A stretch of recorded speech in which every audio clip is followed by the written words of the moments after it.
ഗുരുവായൂർ അമ്പലനടയിൽ നുണക്കുഴി, സൂക്ഷ്മദർശി തുടങ്ങിയ block buster സിനിമകൾക്ക് ശേഷം ഇപ്പോഴത്തെ മറ്റൊരു ബേസിൽ ജോസഫ് ചിത്രം കൂടെ പ്രഖ്യാപിച്ചിരിക്കണം. അപ്പൊ ഇന്നത്തെ വീഡിയോ ഭാഗത്ത് നമ്മൾ പങ്കുവെക്കാൻ പോകുന്ന പൊന്മാൻ എന്ന് പറയുന്ന ഏറ്റവും പുതിയ ബേസിൽ ജോസഫ് ചിത്രത്തിനെ കുറിച്ചാണ്. വീഡിയോ ആദ്യമായിട്ട് കാണുന്ന സുഹൃത്തുക്കളാണെങ്കിൽ പുത്തം പുതിയ സിനിമാ വിശേഷങ്ങൾ കേട്ട് ഇപ്പോൾ തന്നെ ചാനൽ സബ്സ്ക്രൈബ് ചെയ്ത് നോക്കുക. മലയാള സിനിമയിൽ സമീപകാലത്ത് ഏറ്റവും അധികം വിജയ ശതമാനമുള്ള നായക താരങ്ങളിൽ ഒരാളാണ് ബേസിൽ ജോസഫ്.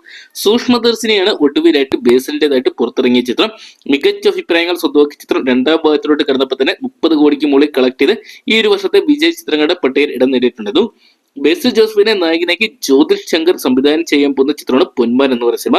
2025 ഫെബ്രുവരിയിലാണ് ചിത്രത്തിന്റെ റിലീസ് പ്രഖ്യാപിച്ചിരിക്കുന്നത്.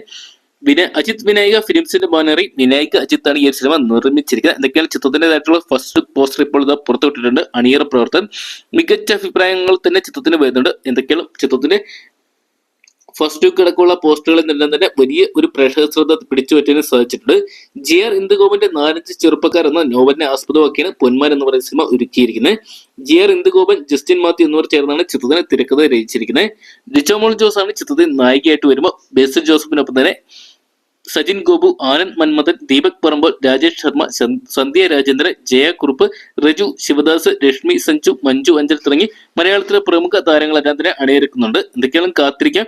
ബേസിന്റെ ഹിറ്റ് പരമ്പരകളിലെ മറ്റൊരു സൂപ്പർ ഹിറ്റ് സിനിമ കൂടിയായിട്ട് പൊന്മാൻ എന്ന് പറയുന്ന സിനിമയ്ക്കായിട്ട്.